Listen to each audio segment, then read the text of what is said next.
Our yoga instructor challenged us to find inner peace. I found it faster than anyone. After 4 seconds, I stood up and screamed, "I found Nirvana! I win!" They asked me to leave. I guess they don't respect winning. Bet365 does, though. New customers get $365 in bonus bets just for betting $10. Namaste, losers. Bet365. Winning is everything. Gambling problem? Call 1-800-GAMBLER. 21 plus only. Must be physically located in Virginia. T&Cs apply. In-app only.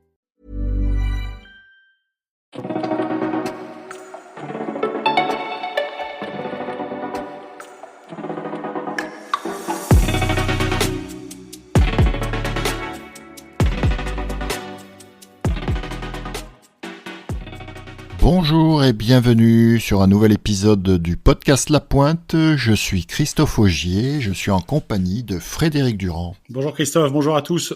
Dans ce nouvel épisode, on vous amène au cœur du chaudron maltais.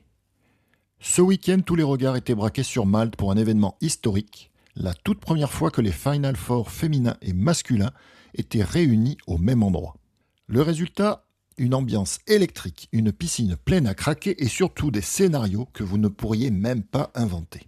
On va décortiquer cette finale dantesque chez les filles où Olympiakos a renversé des montagnes hongroises dans une séance de tir au but devenue légendaire. Mais surtout, on va revenir sur le séisme chez les garçons. L'ogre Reco est tombé.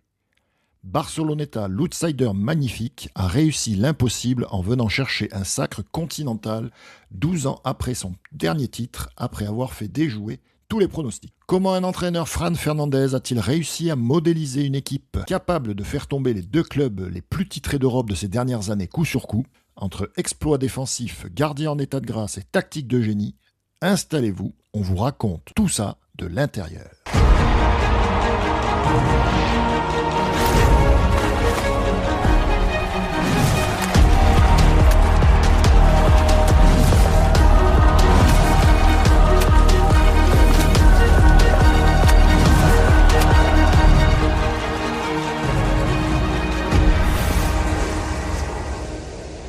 Tous les yeux étaient braqués à Malte pour un double Final Four, un Final Four féminin et un Final Four masculin. On attaque avec les filles et si à chaque fois on parle souvent effectivement des garçons, mais les scénarios de dingue, c'est pas réservé qu'aux garçons puisqu'on a eu une finale d'anthologie dans ce Final Four féminin. Donc c'était la première fois que les deux Final Four étaient réunis. Mais avant de vous parler de la finale, il y avait des demi-finales, bien évidemment. Donc un Ferencváros contre Saint-Andréou et victoire au tir au but de Ferencváros 15-14 après avoir fait 11 partout à la fin du temps réglementaire.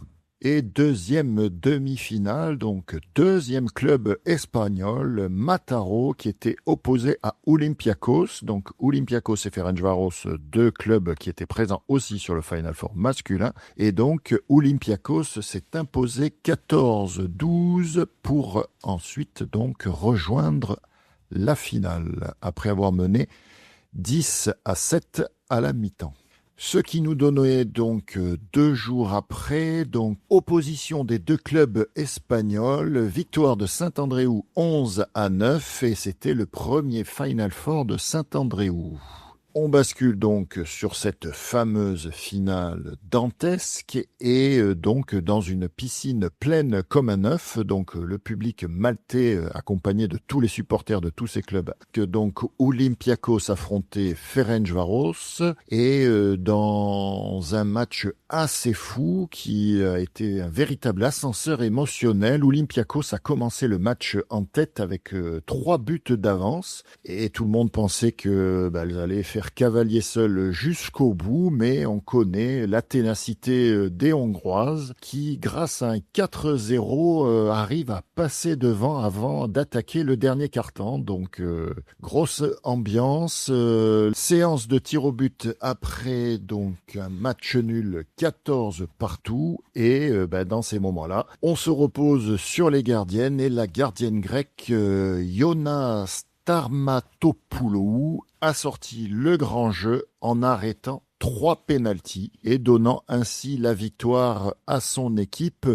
17-14. Ouais, Christophe, écoute, tu l'as souligné, 2 équipes espagnoles, ce qui montre la bonne santé du polo espagnol. On rappelle quand même que les Espagnols, l'équipe nationale, est championne olympique en titre à Paris 2024, et puis a toujours été présent plutôt via Sabadell, qui a longtemps été un petit peu dans ce dernier carré européen. Et puis là, il y a, comme tu l'as dit, de nouveaux venus, un Mataró et Saint-Andréou, qui n'ont pas démérité en demi-finale, mais qui n'ont pas réussi à accrocher le ticket pour la finale. Et puis, comme tu l'as dit aussi, un bien mauvais départ. Et puis, elles ont complètement renversé la tendance, qu'elles menaient même de 2 buts à un peu moins de 7 minutes de la fin. Donc, quand tu es à -3 et tu arrives à passer de -3 à +2, tu as quand même une dynamique qui s'inverse, et c'est important. Et puis, elles se sont pas affolées, les Grecs. Elles ont recollé. Elles ont été à nouveau menées 14-12. Alors là, c'était un peu plus critique parce qu'il restait plus que 3,40 à jouer. Donc là, ça devient un petit peu compliqué. Et puis, écoute, elles reviennent dans un premier temps à 1 minute de la fin. C'est très difficile pour Ferencváros parce que elle menait encore 14-12 à 1,20 de la fin. Et puis le 14-13, donc par Elisabeth Andrews qui revient sur une zone plus, et le fameux 14-14 à 13 secondes de la fin. Donc la coupe, je dis pas change de main, mais en tout cas, Ferencváros avait pris une option plus que large. Et puis douché par les espoirs, par ce but de Stefania Santa, 14-14. Et puis la séance de tir au but dont tu nous as parlé, où les 3 tireuses hongroises ont été mises en échec. Et de l'autre côté, comme ça a marqué 3 fois, la séance de tir au but n'est pas allée à son terme. Et Olympiakos, ce qui est une place forte évidemment du polo européen, que ce soit chez les garçons et chez les filles, remporte le succès continental le plus prestigieux en club. Oui, et dans ce match-là, au niveau statistique, on a quand même Olympiakos qui finit quasiment à 52% au tir avec un 14/27. Et côté hongrois, on a quand même 14 tirs marqués sur 41 tirs pris quand même. 41 tirs pris, donc c'est assez important. Donc on voit toute l'efficacité défensive et notamment la gardienne que j'ai citée qui ont été décisives dans ce match. Ouais, la capitaine de Ferencváros qui fait un énorme match, Greta Kuruc, qui fait 7/8 au tir, ce qui est quand même presque 90% de réussite. Et puis en face, écoute, la marque est un petit peu plus balancée avec quand même Abby Andrews qui met 5/8 dans ce Final Four. Tu l'as dit, pour une première fois, qui était partagée entre les garçons et les filles. C'est une très bonne idée, je trouve. Et voilà. Et petite anecdote aussi, dans ce match, on avait un duel des 2 sœurs Plevritou, qui en avait une de chaque côté, donc joueuse numéro 10 et capitaine à Olympiakos, et la numéro 2, donc qui ont pris beaucoup de tirs dans ce match, 2/6 pour celle qui joue à Olympiakos et 2/10 pour celle qui joue à Ferencváros, donc des joueuses importantes de leurs équipes. On passe du côté des garçons, donc juste pour rappel, donc on vient de le dire, donc 2 Final Four en simultané, donc ça joue en alternance, donc ça avait commencé le 10 juin, donc les filles alternées par les demi-finales garçons, donc le jeudi 11, contrairement à ce qu'on avait annoncé. Première demi-finale, Barceloneta qui jouait Ferencváros. Et donc victoire surprise, je vais dire comme ça, de Barceloneta qui s'impose au tir au but 13-11 et qui Barceloneta a vaincu le signe indien puisqu'ils avaient disputé 6 demi-finales d'affilée et sans jamais passer à la finale. Grosse performance de Barceloneta. Moi je voyais Ferencváros, j'avais dit que je voyais une finale Ferencváros-Reco, et on avait vu la bonne série de Barceloneta qui était resté invaincu en Champions League depuis sa défaite contre Marseille et une défaite en championnat contre Sabadell, et depuis ils sont restés invaincus et ils ont même remporté donc cette première demi-finale. Ouais, Christophe, t'as bien fait de rappeler les résultats récents de Barceloneta en Coupe d'Europe. Il y avait des victoires mais avec des écarts quand même très significatifs. Je me rappelle d'un 20-13 contre Olympiakos. Ils avaient mis aussi une fessée à Brescia, 17-6. Donc c'est des scores quand même qui sont pas anodins, et j'avais regardé leur match, ça jouait très bien. Mais l'un des principaux artisans de ces matchs-là, c'était Vigvari, le Hongrois, qui avait scoré, qui avait été très très très décisif. Et puis écoute, Vigvari est resté sur le bord sur les 2 matchs parce qu'il est blessé à la main ou au poignet. Enfin, en tout cas, il était pas en capacité de jouer. Donc, face à l'armada hongroise, déjà au complet, t'es pas sûr de passer, loin de là. Mais quand il te manque un artilleur comme ça, bah, t'es pas dans les meilleures dispositions. Et tu l'as rappelé, hein, une défaite en championnat et une seule défaite contre Marseille en Champions League. Donc Barcelona toujours placé, jamais gagnant, à part en 2014 où ils ont gagné la Champions League. Il me semble que c'était chez eux d'ailleurs. Bah écoute, je suis très content parce que j'ai vu un match où le meilleur, selon moi, a gagné. J'ai pas trouvé, alors je vais pas faire le rabat-joie ou quoi, mais très honnêtement, j'ai pas trouvé une qualité de jeu très très élevée. J'ai été un petit peu déçu par Ferencváros qui a fait un match, comme s'il menait de 3-4 buts alors qu'ils étaient menés de 3 buts. Pas d'allant, pas de rythme, pas d'ingrédients quand même. Ils ont joué un match comme s'ils étaient sûrs que ça allait finir par passer. Puis ça a failli leur donner raison parce que même en étant menés de -3 à 6-3, ils ont réussi petit à petit sur un but chanceux quand même de Mandic à revenir dans la partie et puis même à passer devant où on a cru quand même que ça allait. Tu sais, des fois, tu as une équipe favorite comme ça qui traîne un peu derrière au score. Et puis dès qu'elle prend le score, après tu reviens plus. Et puis écoute, ils ont été très courageux, Barcelona, et avec un trio quand même.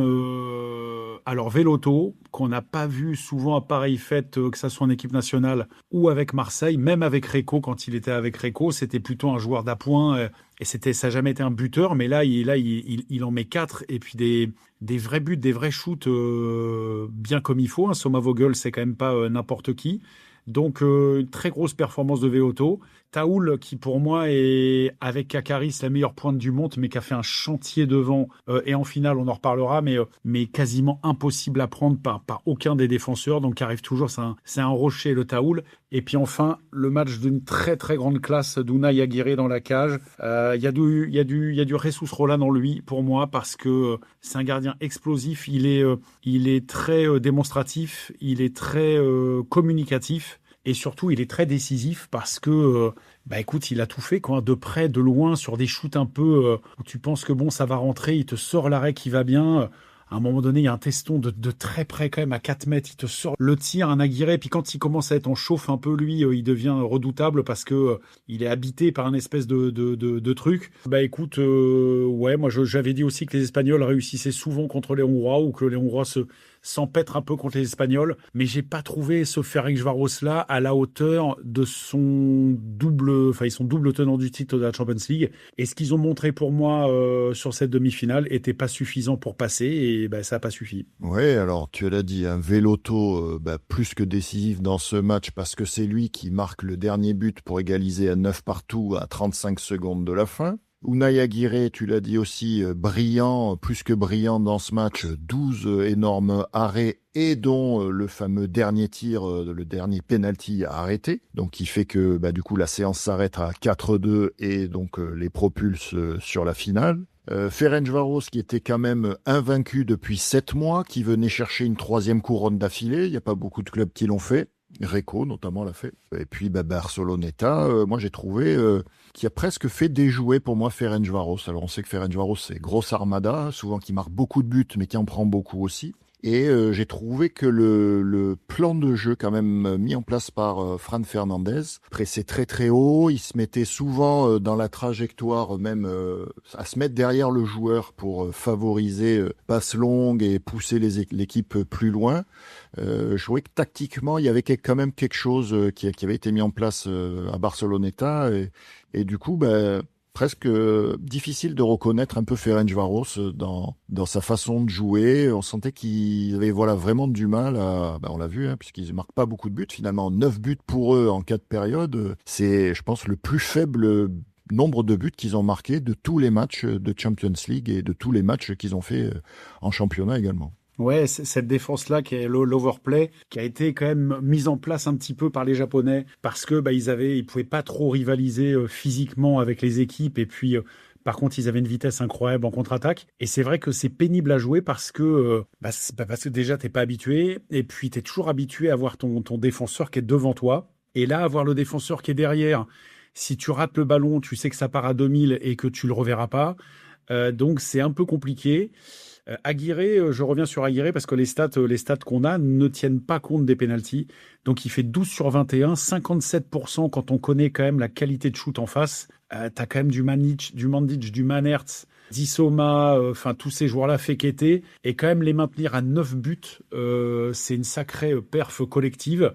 Et non, moi je dis pas, je vais pas aller jusqu'à dire que comment dirais-je, j'ai l'impression que Ferencváros ça fait un espèce d'un peu de match de sénateur, comme si ils savaient que la pièce allait bien tomber pour eux, même à 6-3, ils se sont pas trop affolés. Et puis après les pénaltys, alors en plus ils ont cette espèce de croyance qu'au pénalty ça va passer parce que Schoma-Vogel c'est quand même un gardien, que ça soit avec l'équipe nationale ou avec Ferencváros, qui a déjà gagné à lui tout seul des séances de pénalty en faisant des miracles. Et puis là, écoute, ça a très bien tiré. On l'a dit, il n'y avait pas Vic Vary, mais ils ont été aussi privés. Ils n'ont pas un banc aussi large que Ferencváros. Ils ont été privés de Mounaris, qui est leur pièce maîtresse, leur capitaine, qui a été exclu. Donc après, tu sais, ça repose sur Sanaoura, Biel, et puis devant Taoul. Mais Taoul, lui, il provoque des exclusions, mais après en zone plus, c'est pas forcément lui qui marque. Ce qui est assez révélateur sur la fin de match, c'est cette espèce de zone plus un peu à la fin, où cette attaque où Vamos, il fixe 7-8 fois plein axe, il est à 10 mètres. Il donne très bien à Manertz. Je pense que Manertz va prendre le shoot. Puis finalement, il renverse le jeu vers Mandic, où toute la piscine pense qu'il va tirer. Je sais pas ce qu'il fait. Il fait une espèce de passe au poteau. Personne n'a pris le shoot. Pourtant, Vamos, Manertz, Mandic, c'est quand même des gâchettes. Et tu vois, les shoots qu'il faut prendre quand il reste 1 minute et que tu es à égalité, c'est pas les mêmes shoots qu'en début de période. Écoute, Barceloneta, en tout cas, sur le match, pour moi, ils ont rien volé. Ils ont fait vraiment le match parfait, comme tu as dit, pour faire déjouer. Et puis pour moi, la meilleure équipe l'a emporté. J'ai pas reconnu ce Ferencváros-là. Argyropoulos un peu transparent. Et puis pas séduisant, pas conquérant.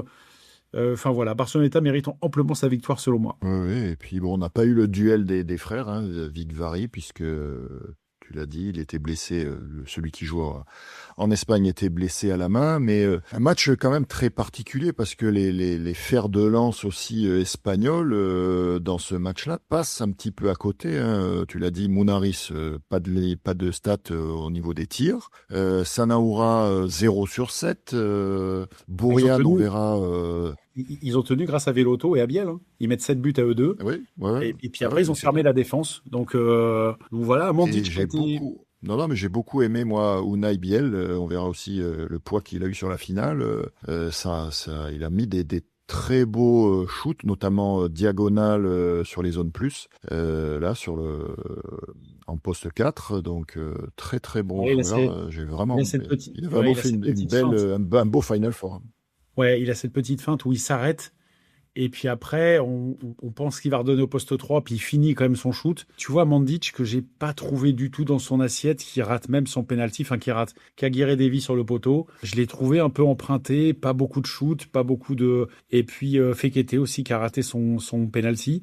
Après, il y a que les tireurs de penalty qui peuvent les rater. En face, écoute, ça a été très solide. Ils ont, Sanaoura a ouvert un petit peu le bal, et Chenike, le vétéran...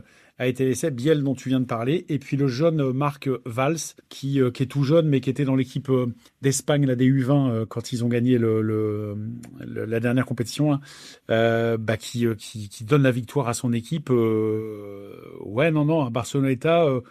Un Barceloneta pas forcément haut de gamme, mais ça suffit parce que Ferencváros était un petit peu emprunté. Et puis faut pas oublier que Barceloneta a perdu quand même Granados et Perón à l'intersaison, quand même 2 joueurs leaders. On n'a pas besoin d'expliquer un petit peu la valeur de ces joueurs-là. A changé d'entraîneur, donc Elvis Fatovic est parti à Olympiakos. Et ils ont eu la bonne idée de faire venir Fran Fernandez, qui a joué 18 ans à Barceloneta, donc qui connaît la maison par cœur et qui a été d'un calme absolu olympien, vraiment une zen attitude. Et ça, mine de rien, tu le communiques aussi aux joueurs, cette espèce de sérénité. Donc du gardien jusqu'à la pointe, en passant par le banc, les coachs... Moi, j'ai trouvé Barceloneta... c'est une équipe qui n'a pas grand-chose à perdre. Ils étaient là l'année dernière, ils ont fini 3e. Comme tu l'as dit, c'est des habitués, ils sont à peu près toujours là, mais ils butaient un peu au moins sur la dernière marche, enfin l'avant-dernière marche, Et puis là, ils sortent le double champion en titre et c'est mérité. Oui, Frédéric, Fran Fernandez, qui effectivement était l'assistant de Fatovic l'année passée, donc bon, on le verra un peu après, mais qui avait remporté justement la Champions League 12 ans auparavant avec Barceloneta, donc qui avait cette expérience-là, peut-être d'arriver jusqu'au bout, et un joueur qui est maintenant entraîneur, qui a construit, je trouve, qui a modelé au fil de l'année justement cette équipe de Barceloneta, puisque on l'a senti peut-être un peu moins sereine, mais une fois qu'il y a eu cette défaite contre Marseille, en fait derrière ils ont déroulé un plan de jeu pour arriver jusque-là et ça a bien fonctionné, et donc ils rejoignent la finale. Deuxième demi-finale, le favori de cette demi-finale, Recco contre Olympiakos. Olympiakos qui avait pu rejoindre le Final Four, contrairement à l'an passé. Et il n'y a pas vraiment eu de match. Victoire facile, je dirais quand même, 19-13 des Italiens contre les Grecs, après avoir mis quand même, rien que sur la première période, 8-4. Ça aurait presque pu être, c'était presque le score de la première demi-finale. Là, c'est sur le premier quart, 8-4. Et ils enchaînent avec un 5-3 dans la deuxième période. Et déjà, donc, à la mi-temps, on avait un 13-7. Ouais, écoute, il n'y a pas eu de match du tout. Les Grecs ont été inexistants, absents. Il y a Kakaris qui est sorti du lot parce que devant, déjà que c'est une pointe assez redoutable, mais en plus, comme c'est sifflé maintenant, je dis pas que c'est facile d'obtenir des exclusions, mais donc c'est la vraie difficulté, c'est pas d'obtenir une exclusion, la vraie difficulté, c'est d'obtenir la position. Une fois que tu as la position et que tu es servi, le coup de sifflet vient quasiment automatiquement. Donc Kakaris a été très bon et je vais mettre dans le jeu aussi Zalonki qui a fait son match. On ne peut pas lui reprocher grand-chose, qui fait 4/6. Le reste, ça a été quand même une semi-catastrophe avec une entame de match. T'es mené 2-0 au bout de 40 secondes. Donc déjà, 40 secondes, tu peux pas être mené 2-0 dans un match comme ça. Tu dois au moins rentrer dans ton match correctement. Et puis, écoute, ça a été un déroulé, un 4-1, 5-2, 6-3. Et puis après, ouais, comme tu l'as dit, 8-4. Puis ça n'a cessé d'enfler. Ça a même fait un petit peu tâche parce qu'il y avait 14-7. 14-7, t'es en demi-finale de Champions League, tu survoles ton championnat national comme c'est le cas d'Olympiakos depuis 20 ans. Et en fait, 14-7, tu te fais fesser comme c'est pas permis.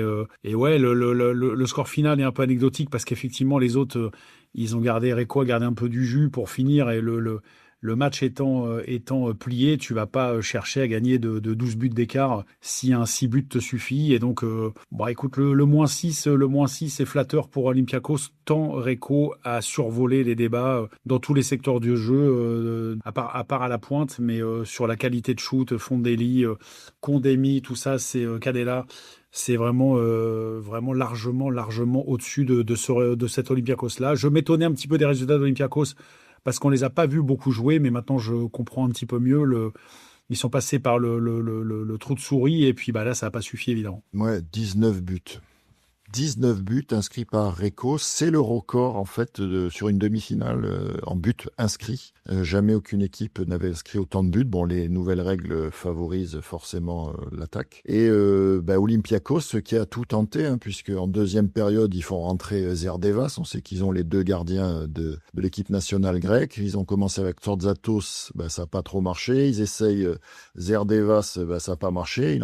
Il fait aucun arrêt Zerdevas. Et puis après, troisième période, à nouveau de Tsorzatos pour finir le match. T'es obligé de tenter un espèce de coup parce que tu sais plus trop ce qu'il faut faire. Normalement, Zerdevas, c'est quand même le gardien titulaire, généralement. Là, tu mets Tsorzatos, comme je l'ai dit, au bout de 40 secondes, il prend 2 buts. Et puis, en fait, quand le match n'est pas encore plié, mais tu tentes sorte de coup de poker en essayant de relancer un gardien. Ils le font assez souvent maintenant. On en a parlé sur le match Split Marseille où Biac est sorti et est re-rentré. Et puis là, en fait, alors tu peux pas le faire non plus 10 fois dans le match, parce que après, ça veut dire que t'as plus de solution et que tu vois, il y a plus de hiérarchie du tout qui se dessine. Mais le problème, c'est que quand tu mets ton deuxième gardien, ton autre gardien, et que l'autre gardien fait pas mieux, après t'as grillé un peu toutes tes solutions. Donc une équipe, là j'ai trouvé quand même que Fontoulis, Gueni Dunias, ça commençait à être poussif et ça a été des joueurs extraordinaires, mais ça est décisif, mais ça commençait quand même un petit peu à être poussif. Et le problème qu'il y a, c'est que la relève, c'est pas mal évidemment, mais c'est pas du niveau d'Irving. Il y a quand même une sacrée armada aussi à Areco, Irving, Pavillard, Di Fulvio, Granados, il y a quand même du monde. Et là, bon, les petits Dimou, Alafrakis, tout ça, Gouvis, c'est pas mal, mais c'est pas assez fort. Ouais, Granados qui a été présent sur cette demi-finale, bon, il prend pas mal de tirs, 9, mais il en met 4 quand même. Accompagné de Presciuti, 2 sur 3, Canella, tu les as cités, 2 sur 4, voilà. Irving, 4 sur 6 aussi, qui a été bon sur cette demi-finale. De l'autre côté, il y a eu Zalanki et les autres, ça n'a pas été, ils n'ont pas été trop là, donc effectivement. Ils sont à 38% au tir et les autres sont à 54%. Donc la différence, elle est là. Hein. Tu mets plus d'un but sur 2 tirs. Et de l'autre côté, il te faut quasiment 3 tirs pour mettre un but. Les stats partent pour elles-mêmes. Mais quand tu as un gardien qui fait 0 sur 6 et l'autre qui fait 7 sur 20, donc tu es à 7 sur 26 sur tes 2 gardiens, t'arrêtes un shoot sur 4. C'est évidemment pas suffisant face à ce type de shooter-là. Et puis en plus, les Italiens, on les connaît, hein, quand ça commence à rigoler, comme toutes les équipes. Hein, quand tu es en confiance, ça rigole, que tu vois en face la bête un peu blessée et que tu as le jeu pour toi, tu achèves. Hein. Tu achèves et puis écoute, ils ont fait ce qu'il fallait. Un Olympiakos complètement transparent sur ce match-là. Oui, complètement. On passe donc à la petite finale où on avait donc un Ferencváros Olympiakos et donc Ferencváros qui s'impose, j'allais dire presque logiquement 16-13, mais un match qui n'a pas été si facile que ça pour eux. Ils ont même procédé un changement de gardien également, donc Schomavogel est sorti. Égalité à la mi-temps, hein, on était à 9 partout, donc et même 11 partout au début de troisième quart-temps. Et grâce à une quatrième période remportée 5-2, Ferencváros s'impose, mais ça a été compliqué. Bon, sûrement très déçu, même très probablement très déçu de ne pas avoir atteint la finale et d'avoir le match que tout le monde attendait, Reco-Ferencváros. Là, bon, ils arrivent quand même à prendre cette médaille de bronze. Ouais, c'est toujours difficile de se remobiliser dans une compétition où tu étais le favori légitime, un double tenant du titre, on le rappelle, de prendre une claque le samedi soir et puis de remettre le maillot le dimanche pour aller jouer finalement une petite finale. Alors certes, c'est une médaille de bronze et ça, c'est pas pareil qu'une médaille de bronze en championnat d'Europe, en championnat du monde, aux Jeux Olympiques. Là, t'es 3e d'une Coupe d'Europe, donc il faut se remobiliser. Alors évidemment, ça aurait fait encore plus tâche de finir 4e et absent du podium. Mais on a vu un autre Olympiakos qui, je pense, quand même avait, par orgueil, envie de montrer autre chose que ce qu'ils avaient montré la veille. Et puis, ça a été le cas parce qu'ils ont fait un match quand même assez plein. Et puis, ils menaient encore à 7 minutes de la fin, 12-11. Et puis, écoute, il y a un sursaut, de Ferencváros qui les... sur la fin, quand même, ils mettent les 3 derniers buts et ça leur permet de boucler l'affaire. Mais tu l'as dit, ils ont eu du mal, Ferencváros, mais au moins, il faut leur reconnaître que, se remobiliser comme ça, c'est jamais facile et au moins ils ont fait le job et ils finissent avec une 3e place. Écoute, ça va leur permettre de retravailler à nouveau parce qu'ils étaient plus trop habitués avant les Champions League, ils ont gagné aussi des Eurocup, donc ils étaient plus trop habitués à finir quand même 3e comme ça d'une compétition. C'est une équipe qui a mis beaucoup de moyens et puis écoute, ça a pas suffi cette fois-ci et ils repartent avec la 3e place, dont beaucoup se contenteraient, mais qui pour eux reste quand même une contre-performance. Oui, clairement, ils étaient clairement venus pour chercher cette 3e couronne d'affilée. Hein. Donc déception, on l'a vu un peu sur le podium, quand même déception malgré cette victoire. C'est toujours mieux de finir 3e parce que contrairement au 2e, le 2e il est 2e mais il a perdu, donc le 3e c'est toujours dans les émotions un peu mieux, mais on sentait une équipe quand même une équipe un peu blessée, contente d'avoir fait cette 3e place, mais c'était pas ce qu'ils étaient venus chercher. Ce qui nous projette donc sur le match tant attendu et qui a répondu quand même un petit peu à toutes les les attentes en termes de suspense notamment. Donc Barceloneta, l'outsider contre du coup au départ le favori Reco, et puis c'est l'outsider qui triomphe 12 ans après, je le disais tout à l'heure, 17-16, un match qui s'est vite emballé, qui a démarré sur les chapeaux de roue, 6 partout dès le premier quart-temps. Un match arbitré, alors on en avait parlé, il avait arbitré la finale du championnat d'Europe, et il arbitre aussi la finale de la Champions League. C'est l'arbitre français Julien Bourgès qui officiait avec Radulovic, l'autre arbitre. Les Barcelonais toujours privés donc de Vic Vari. Et puis on avait aussi, donc pour les petites anecdotes, on avait un Italien côté espagnol et un Espagnol côté italien. Aussi, au-delà du nombre de buts marqués dans ce premier quart-temps, des statistiques assez folles puisque les deux équipes étaient à 60% de réussite dans ce premier quart-temps. Ouais, il y a eu, alors, autant la demi-finale de Barceloneta a été verrouillée, puisque tu l'as dit, il y avait 9-9. Autant là, on était déjà à 6-6 fin de première et la deuxième période se termine à 6-5. Donc on était déjà à 12-11 fin de donc un festival, une pluie de buts sur ce match-là. Est-ce que c'est la faute aux défenses ou plutôt la faute aux attaquants? Moi, je vais rester quand même sur les attaquants avec on en parle tout le temps, mais une qualité de shoot. C'est pas que le shoot, c'est le rapport d'intention et puis la précision, la vitesse et la circulation de balle, parce que pour déstabiliser ces gardiens-là et pour les prendre et les mettre hors de position, il faut les prendre de vitesse. Alors tu peux les prendre de vitesse sur le shoot, ou bien alors il faut les prendre de vitesse sur la circulation de balle, et à ce petit jeu-là quand même, ça joue très très bien. Et puis Barceloneta qui a été sanctionné assez rapidement, Fondelli qui a fait très mal, qui a un shoot lourd, puissant, qui a bien commencé son match, qui a fait 2 sur 2 assez rapidement. Et puis écoute, bien que Barceloneta ait éliminé Ferencváros, on voyait quand même malgré tout Reco être favori de cette finale. Je pense que si on leur avait demandé avant le match qui préférait jouer entre Barceloneta et Ferencváros, ils auraient répondu Barceloneta. Et puis le jeu leur a donné un petit peu raison, ça a été assez serré, comme tu l'as dit, 6-6. Barceloneta, Reco a mis la main sur la partie et a créé déjà un premier écart à 11-8 dans la deuxième période. Alors il reste beaucoup de temps, 11-8, c'est pas évidemment c'est pas rédhibitoire, mais dans les matchs serrés comme ça, quand tu commences à prendre 3 buts, ça oblige l'autre équipe à ne plus devoir rater beaucoup. Et puis toi, ça te met dans un espèce de confort où justement tu as le droit de rater parce que tu as ce petit capital d'avance. Et donc, on voyait quand même Reco se diriger vers un succès et Barceloneta s'en est pas laissé compter et au courage est revenu petit à petit. J'ai beaucoup aimé cette équipe. J'avais beaucoup aimé l'équipe de 2014 qui avait gagné cette Champions League chez eux. Mais celle-là, quand même, sortir et Ferencváros et Reco avec une équipe un peu diminuée, chapeau bas parce que c'était pas gagné du tout. Et ils font une super perf en battant Reco. Mais je te laisse continuer un petit peu le déroulé du match. Oui, tu l'as dit. Donc Barceloneta qui avait bien démarré, le match tout de suite avec 2-0 et un but assez beau aussi en pointe là avec la deuxième pointe Gomila qui marque en tournant. Il tourne, on pense qu'il va lâcher, s'il lâche la balle, il y a penalty. En fait non, il va jusqu'au bout et il marque donc sur Nicosia, donc 2-0. Là, ça démarrait très très bien pour Barceloneta, mais voilà, tout de suite.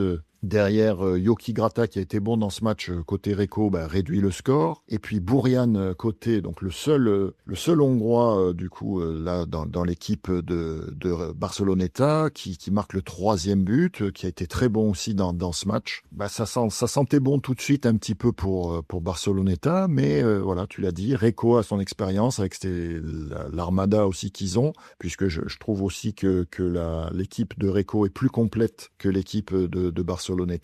Mais ils sont revenus, effectivement, ils ont compté ces 3 buts d'avance. Puis ils auraient pu recreuser un moment quand Barceloneta est revenu. Et il y a ce but de Barceloneta en fin de deuxième qui leur permet de rester qu'à un seul but, 12-11, grâce à Taoul, qui a été, tu l'as dit, c'est un rock, mais il a mis 2 jolis buts, dont un au poteau. Et un autre un peu mauvais bras, là, il ressort du poteau aussi, un but assez compliqué à mettre mauvais bras, mais il la met en diago. Un moment, petit problème de VAR sur une exclusion aussi. On pense qu'il va lui mettre peut-être un coup de tête volontaire de l'Italien.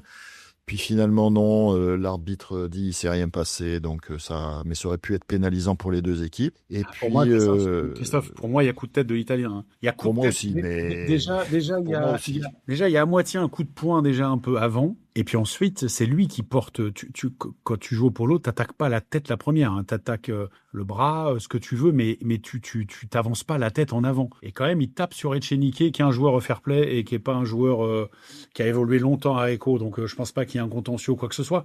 Mais bon, la VAR est intervenue, il leur a rien donné. Il y a une action qui leur a fait, qui aurait pu leur faire très mal. Il y a cette VAR sur le but. Alors oui, il y est pas, mais je sais pas Oui. si on est exactement sur la ligne, parce que quand même sur la ligne il y a bien un petit 95%. Alors je sais que c'est 100%, il faut que la balle rentre à 100%, mais je sais pas si l'angle est super bien placé. Mais en tout cas, ça aurait pu faire un but pour Barceloneta et enlever le but de Reco.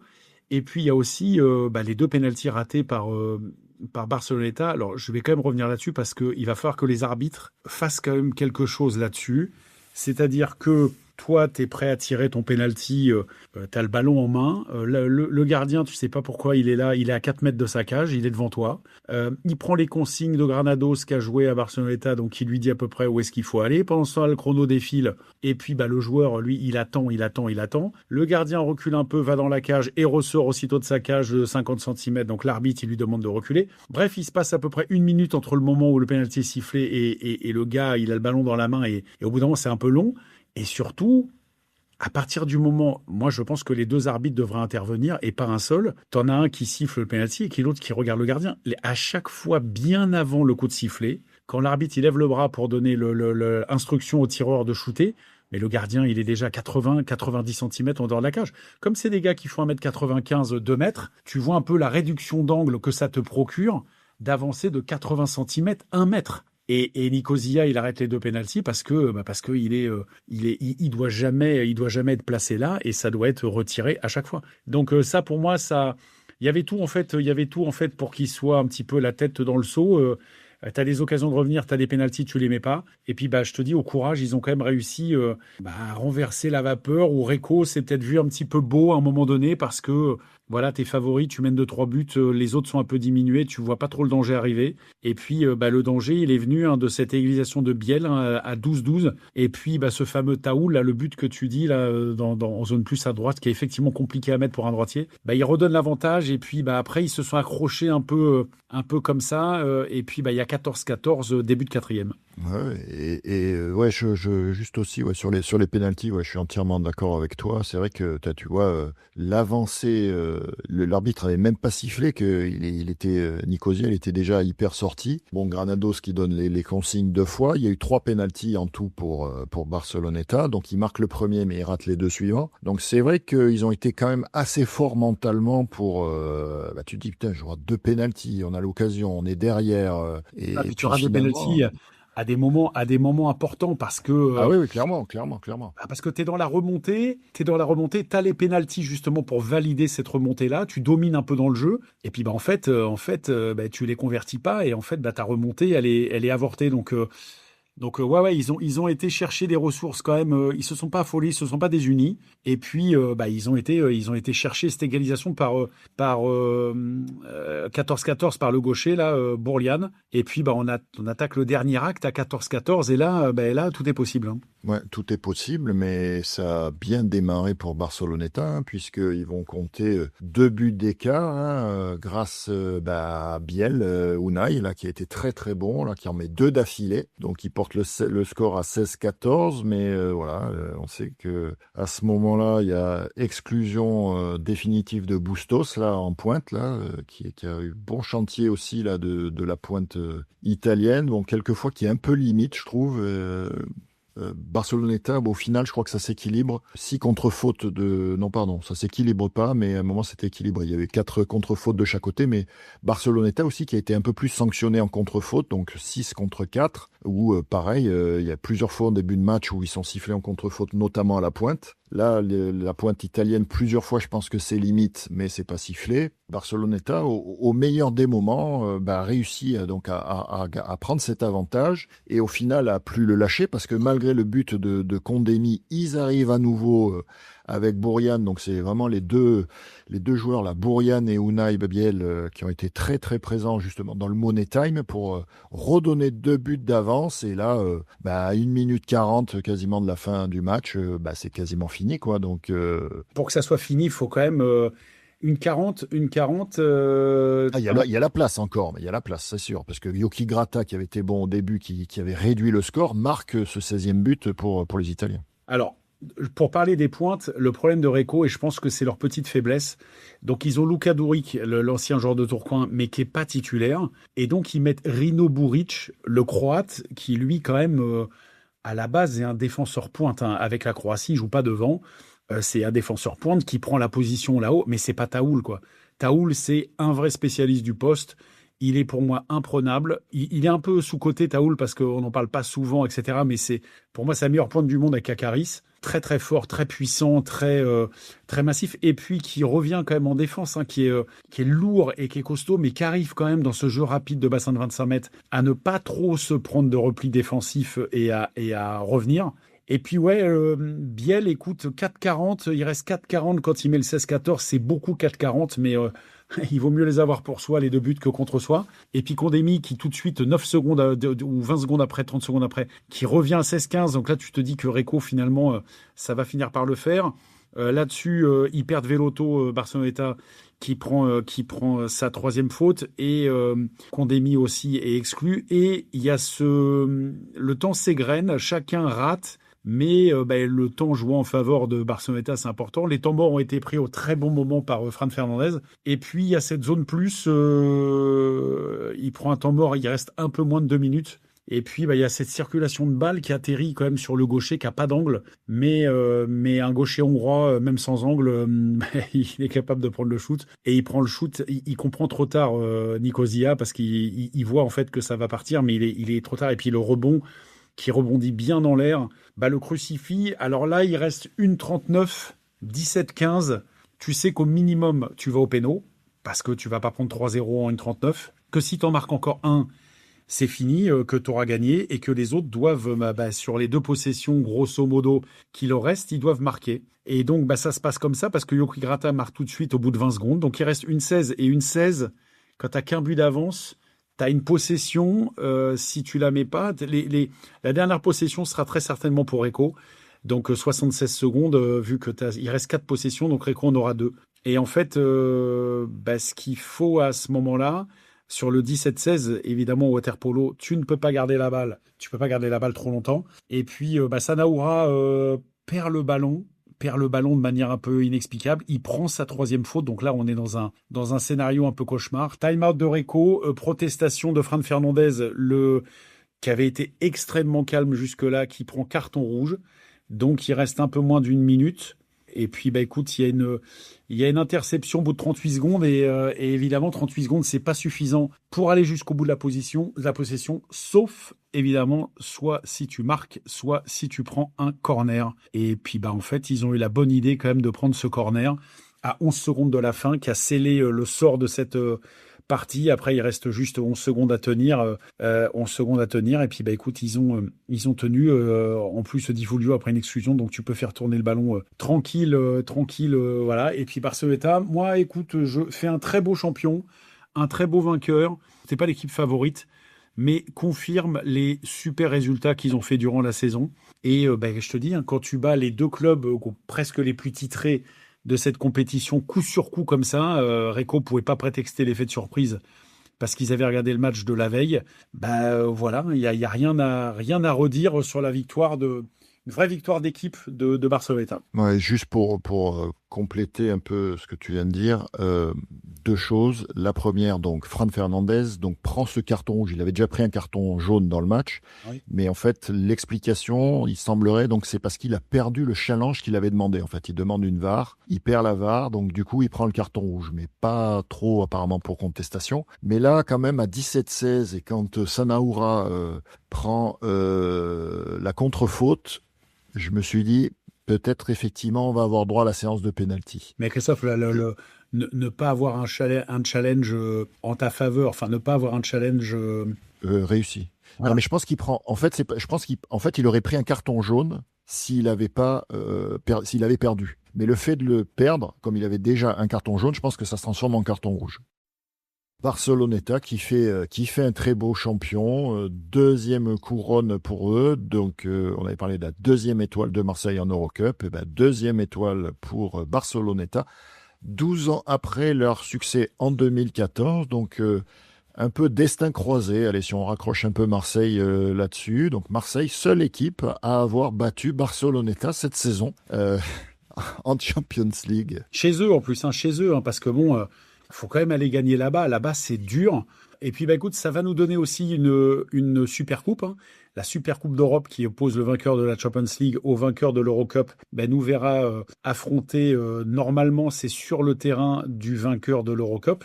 En tout cas, ça avait été le cas quand Ferencváros était venu gagner à Marseille, quand Marseille avait gagné l'Eurocup en 2019. Là, si c'est un match à Marseille, sur un match sec comme ça, écoute, sur ce qu'on a vu de la saison, Marseille a toutes les armes possibles pour éventuellement empocher une super coupe d'Europe, ce qui serait quand même pas rien après ça. Et puis il y a des destins un petit peu, le sport et surtout le sport collectif est toujours fait un petit peu comme ça. Granados a quitté Barceloneta à l'intersaison pour retourner à Recco, et puis écoute, c'est son ancien club qui le gagne. Echenique a fait le chemin inverse, il est parti de Recco pour aller à Barceloneta, avec lequel il avait gagné déjà la Ligue des Champions en 2014. Il était déjà là, Echenique, en 2014. Là, il double son truc avec son club, j'allais dire, de cœur. Veloto, lui, il a fait aussi le chemin inverse. On n'en voulait plus trop apparemment à Recco, il est parti à Marseille, et puis de Marseille il est parti à Barceloneta et il gagne la Champions League. Il en a gagné, je crois, 3 avec Recco, mais dans une époque où Recco quand même planait un petit peu sur le water-polo européen. Là, on gagnait une avec Barceloneta, c'est quand même une sacrée perf. Et puis voilà, il y a des petits clins d'œil comme ça sur des joueurs. Mounaris a été élu MVP, c'est le seul truc sur lequel j'aurais un petit motif de contestation. Moi, je l'aurais mis à Aguirre parce que sans Aguirre en demi, tu passes pas. Tu passes pas grâce à Mounaris la demi-finale. Mounaris d'ailleurs a été, comme je l'ai dit, absent. Il a été exclu. Sans Aguirre de gala comme ça, tu passes pas. Et pour moi, il a une grosse partie de la responsabilité du succès. Donc j'aurais mis Aguirre. Et puis bon, écoute, c'est comme ça. Et voilà, écoute, un bien beau spectacle à Malte. Moi, j'étais allé l'année dernière. C'est une belle piscine avec une belle promotion du polo, avec tout le gratin un peu européen qui est présent. Il y avait effectivement une forte colonie grecque parce que Olympiakos draine toujours des supporters au basket, au foot, un peu partout. Puis là, ils avaient l'équipe filles et l'équipe hommes. Donc c'était coup double pour eux. Ils se consoleront de la 4e place des garçons avec la victoire des filles. Et puis, un bien beau spectacle et j'ai trouvé ça très bien et je suis très content pour Barceloneta qui mérite. Oui, complètement. Et donc, on avait 2 équipes, on l'a dit, Ferencváros, Olympiakos, représentés en garçons et filles dans ce Final Four. Et on a aussi, du coup, Barceloneta et Ferencváros ont inversé leur position de l'année dernière, puisque Barceloneta a fini 3e cette année, c'est Ferencváros, et inversement, donc Ferencváros l'avait remporté. Et donc, c'est Barceloneta qui finit vainqueur. En marge de ce Final Four, il y avait quand même un congrès d'European Aquatics qui avait toute son importance parce que, donc, tu l'as dit, il y avait beaucoup du gratin du water-polo européen qui était représenté, les clubs, etc. Et il en ressort quelques points qui sont non négligeables. Donc déjà, à noter que je rebondis sur une question qui a fait beaucoup réagir sur les réseaux sociaux sur la communication, les médias, la diffusion des matchs de notre championnat. Bon, là, on est quand même sur ce qui se fait de mieux en Europe. La diffusion des matchs européens n'a jamais été aussi suivie à travers le monde, puisque au-delà d'Europe, c'est suivi aussi en Australie et aux États-Unis, ramenant quand même plus de 2 millions de téléspectateurs, donc première audience aussi importante par rapport aux matchs européens, que tous les matchs bénéficient d'un streaming, donc on peut voir tous les matchs européens, donc ça c'est aussi un plus, et que à venir, en fait, ils vont renforcer aussi on va dire les compétences, que ça soit sur l'arbitrage, sur les entraîneurs, sur les marqueurs de table, etc., avec des accréditations et des formations qui vont être destinées à tout ce petit monde, et que pour pouvoir aussi entraîner donc une équipe européenne, il faudra une certification, comme pour les arbitres, je l'ai dit, les délégués, ou sinon ça sera pas possible de coacher ces équipes-là. Et l'année prochaine aussi, donc tous les vainqueurs Eurocup et Challenger Cup, etc., auront la possibilité, s'ils le souhaitent, même s'ils ne sont pas qualifiés directement dans leur championnat, de pouvoir basculer sur la compétition supérieure. Donc, la Marseille aura la qualification pour la Champions League, mais si ça n'avait pas été eux, le vainqueur de l'Eurocup aurait pu donc postuler pour la Champions League la saison prochaine et ainsi de suite sur toutes les Coupes d'Europe. Voilà ce qu'on pouvait dire donc sur cette saison européenne. Donc on avait dressé l'Eurocup avec la magnifique victoire, la 2e étoile de Marseille, 2e étoile pour Barceloneta. On se donne rendez-vous donc l'année prochaine pour une belle saison européenne avec tous ces clubs, voir ce qui se fait de mieux sur le water-polo, j'allais dire quasiment mondial. On sait que tout se concentre en Europe. Donc voilà, on a vécu une belle saison de Champions League et une belle finale avec un beau champion.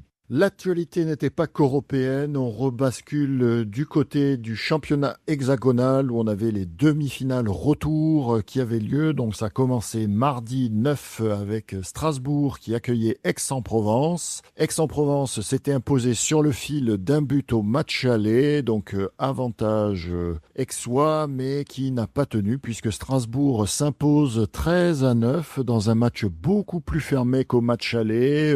Beaucoup de fautes sifflé dans ce match. J'ai trouvé qu'un arbitrage plutôt dépassé, notamment à un moment il y a un coup porté je crois par Strasbourg qui n'est pas sifflé, un penalty qui n'est pas sifflé en deuxième. On a eu des bons gardiens dans ce match qui avaient été moins présents au match aller. Kandic qui arrête 2 penaltys, notamment sur Gardasevic et Chandieu. Un Misic pour sa dernière danse qui a été très précieux pour Strasbourg et qui a dominé tout le match malgré quand même à la fin de la 3e période, avantage Strasbourg 10-8, -1 pour Aix et +1 du coup sur l'ensemble des 2 matchs pour Strasbourg. Et ça n'a pas suffi. Donc Strasbourg qui rejoint la finale, je crois que c'était la 5e ou 6e fois qu'il n'y était plus. Donc Strasbourg très content de rejoindre cette finale. Ouais, Christophe, le match aller, comme tu l'as dit, s'était terminé par une victoire aixoise sur le gong, sur ce but de Mathias Bachelier. Donc on l'a rappelé, on n'est pas dans une formule de play-off, on est dans une formule de coupe où le goal average compte, ce qui ne devrait pas être le cas. Donc ce petit avantage, on savait qu'il allait être difficile à conserver. Il n'y avait pas Gardasevic au match aller qui était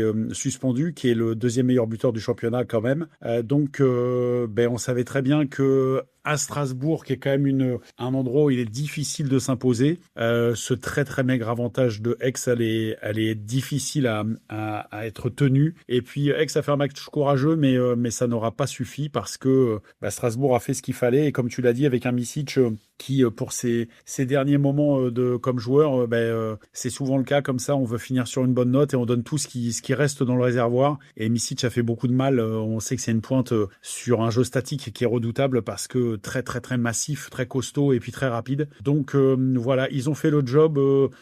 C'était serré encore jusque début de 4e, puisqu'il y a 10-8. Donc avec ce petit but quand même glané par Aix à l'aller, on était sur un 10-9. On n'était pas loin d'un égalité. Donc les pénaltys restaient possibles. Comme tu l'as dit, Kandic en avait arrêté 2. Donc s'il y avait une séance de tir au but, peut-être que le ballottage allait être côté favorable aux Strasbourgeois. Mais écoute, il en a rien été. Dans une fin de match assez maîtrisée, Strasbourg finit le boulot et rejoint la finale, comme tu l'as dit. Ça faisait un petit moment qu'ils n'étaient pas là. Je ne sais pas d'ailleurs si la dernière fois qu'ils y étaient, c'est pas quand ils ont gagné. Parce que de mémoire, Noisy en a fait 3, Aix en a fait une il n'y a pas longtemps. Donc on ne doit pas être très loin de ça. J'allais dire un résultat à peu près logique. Il aurait fallu que Aix parte avec un peu plus de biscuits là-bas, avec un match aller qui aurait été peut-être un peu plus négociable au retour avec un +3 obtenu à l'aller, mais ça n'a pas été le cas. Donc Strasbourg avait fait déjà un premier pas vers la qualif malgré la défaite à l'aller, et donc il confirme ce résultat-là en battant Aix 13-9. Oui, et puis le dernier but strasbourgeois est plutôt anecdotique puisque en fait il restait pas beaucoup de temps et donc Pierre Chandieu marque le dernier but dans un but vide puisque Aix avait joué un de plus pour finir le match, essayer de gratter encore quelque chose, mais ça n'a pas suffi. Ce qui a pesé, je trouve aussi, notamment pour les Aixois, les joueurs un petit peu habituels, notamment le japonais Daichi Ogara qui marque qu'un seul but dans ce match retour, qui n'a pas pesé dans ce match, contrairement à Gardasevic qui était absent, comme tu l'as dit, au match aller car suspendu. Là, il en marque 2. Les joueurs, Christophe, ils sont étudiés maintenant. Il y a la vidéo de partout. Ils sont étudiés au niveau notamment des secteurs. Et donc, déjà, t'as Fontani dans la cage, donc c'est quand même pas simple déjà à marquer. Et puis, t'as tous les blocs qui travaillent. Il y a une étude, à mon avis, qui est faite sur les trajectoires préférentielles de shoot. Et puis, tu mets les blocs en conséquence pour réduire la menace d'un attaquant comme Ogara. Donc, comme la menace est moins partagée quand même à Aix qu'à Strasbourg, le danger vient quand même de moins de joueurs. Si tu arrives déjà à fermer Ogara, tu as fait quand même une bonne partie du chemin pour t'imposer. Ouais, et Utmaz aussi qui marque un seul but alors qu'au match aller il en avait marqué 5, donc ça a pesé dans la balance. Deuxième demi-finale donc qui se disputait à Marseille, donc Marseille qui en a profité pour présenter sa coupe à son public et pour fêter ce sacre européen et pas de surprise dans ce match. Il y en avait déjà très peu puisque Marseille s'était imposé à l'extérieur 20-10, quasiment même score au match retour, 23-10 au retour. Marseille qui menait 11-4 à la mi-temps. Grosse dernière période qui s'emballait 7-5, mais tout était fait. Le spectacle des buts va être au rendez-vous puisqu'on a 33 buts dans ce match. Mais pas d'enjeu et on aura une petite finale Nice-Aix-en-Provence et une finale Marseille-Strasbourg. Ouais, Christophe, écoute, sans faire injure aux Niçois, cette demi-finale, je veux pas dire présentait pas beaucoup de suspense, mais on savait quand même l'issue de cette demi-finale, a fortiori après la victoire de 10 buts de Marseille à Nice. Donc on se doutait que les Niçois allaient être dans une grande difficulté. Les Niçois qui affrontent une équipe marseillaise. Alors oui, si Marseille avait perdu l'Eurocup, si Marseille avait été un petit peu la tête dans le seau parce que donc cette défaite en Coupe d'Europe, pourquoi pas, même si ils auraient eu le championnat donc à gagner et ils auraient fait le job. Mais là, ils affrontent une équipe en pleine confiance, une équipe qui, t'as des succès comme ça européens qui te, si besoin était, t'assure une confiance en toi supérieure encore, même si Marseille n'a pas vraiment besoin de ça. Mais donc, ils ont affronté une équipe redoutable qui est au pic de sa forme sur la saison. Donc, voilà, le score retour est à peu près similaire au match aller, 23-10, 13 buts d'écart contre 10 buts à l'aller. La dernière période fait un petit peu, même si Marseille la gagne 7-5, ça fait un petit peu moins tâche, parce qu'il y avait 16-5 début de quatrième. Donc Nice arrive à mettre en une période autant de buts qu'ils en ont mis en 3 périodes. Donc ils finissent avec un score de 10 buts qui atténue un petit peu la fessée, mais le mal était déjà fait et Marseille vogue vers une finale. Marseille ne rate quasiment jamais le rendez-vous de ces finales-là. Ils l'ont raté en 2018, je crois. Mais sinon, ils sont toujours au rendez-vous. Il faudra pas oublier que Strasbourg, dans les 2 titres qu'ils ont gagnés au coup sur coup, il y en avait un contre Marseille. Donc Strasbourg avait réussi à priver les Marseillais d'un titre. Marseille sera quand même logiquement favori. Il faudra un énorme Strasbourg pour pouvoir renverser la logique. Mais avec cette formule de play-off qui n'est pas une formule de coupe, on le rappelle, pour la finale, tout est possible. Si tu gagnes le premier match comme ça, mène d'un petit but à la Kibitzenau, après les cartes sont redistribuées et Marseille devra se méfier de ce déplacement-là. Mais écoute, Marseille est logiquement favori. Et puis pour la 3e place, écoute, Aix voudra à tout prix finir sur le podium. Aix a battu 2 fois Nice cette année, même s'il n'y a pas eu un gros écart. Ils seront quand même logiquement favoris au vu des effectifs et au vu de l'historique entre les 2 clubs. Mais ils devront quand même se méfier d'une équipe niçoise qui parfois peut un peu surprendre. Mais ballottage quand même favorable, je pense, pour les Aixois. Ouais, Marseille, qui avait une équipe, on le sait, avec ses étrangers remodelés. Ça fait plaisir de voir Archakov-Anissian dans le but. Je pense que sa saison n'a pas forcément toujours été facile. Un coup je suis sur la feuille, un coup j'y suis pas, en championnat et en Champions League. En tout cas là, il a tenu, il a tenu la baraque, puisqu'il en tout, ils n'en prennent que 10. Quelques jeunes ont pu être alignés sur la feuille, donc Maxime Zindo, Audouin de Revier. Sur ce match-là, sinon c'était quand même une belle configuration de Marseille. Et puis Nice qui s'est appuyé sur ses forces vives à chaque fois. Tissaï 3, Balache 3, voilà, donc, et Manatea 3. Donc voilà, c'est quasiment tout est concentré là. Et Bouhaddi qui conclut cette marque niçoise. Aix, du coup, par favori dans cette petite finale, et Marseille forcément compte tenu des récents résultats par favori de la finale, mais Strasbourg, je pense, vendra chèrement sa peau, sachant que, on l'a dit, donc Sasa Micic, dernier match, dernière finale, qui rejoindra le staff d'encadrement en tant qu'assistant coach, je crois, et des jeunes l'année prochaine, et aussi l'ancien entraîneur de Bordeaux, qui lui prendra la formation aussi à Strasbourg, puisqu'il avait quitté Bordeaux fin de saison, et qui rejoint aussi Strasbourg, donc Strasbourg qui va continuer à travailler chez les jeunes, qui, on y reviendra dans des prochains épisodes, mais est arrivé en finale des U16, mais qui s'est incliné contre Monaco, donc quand même belle performance au niveau de la formation. Et puis, on verra ce qui se passera. Comme tu l'as dit, formule de play-off, donc il suffit de gagner d'un but et ça fait 1 point. Donc là, l'écart de but ne compte plus. Formule plus intéressante et qui peut rebattre les cartes, en effet, même si je pense qu'il n'y aura pas de grand suspense dans ces matchs à venir. Ouais, Sasa Micic, donc tu l'as dit, qui va finir sa carrière là-dessus. On a parlé aussi d'Aubin Donux, qui raccrochera donc le bonnet également, donc Strasbourg qui perdra quand même ses 2 pointes. Mathis Mas qui s'en va également, on l'a dit, à Mataro. Gardasevic qui s'en va, donc ça sera la dernière quand même de pas mal de joueurs de cette équipe. Marc Vidil qui quitte aussi l'Alsace avec Perrine Mété, sa compagne, pour aller, donc on l'a vu aussi à Reims, redémarrer un projet un petit peu de zéro pour essayer de monter quelque chose. Donc ce sera la dernière de pas mal de monde à Strasbourg. Et puis écoute, ils voudront au moins faire bonne figure devant leur public. On rappelle quand même qu'ils avaient perdu que 18-17 à Marseille en championnat. Ça avait été un petit peu un coup de tonnerre, et Marseille sur ce match-là s'en était quand même bien sorti parce que Strasbourg avait flirté longtemps quand même avec la victoire sur cette rencontre, et puis Marseille avait fait le boulot quand même sur le match retour. Mais voilà, écoute, une rencontre, une finale de championnat, une affiche intéressante entre la meilleure équipe quand même de l'Hexagone et le Dauphin qui a mérité largement sa place de Dauphin, parce que à part contre Marseille, ils ont gagné tous les autres matchs. Ouais. Et petite particularité donc pour attaquer ces finales par rapport à ce qui est annoncé, le premier match Nice-Aix-en-Provence se jouera ce vendredi et non pas samedi comme l'autre match en finale.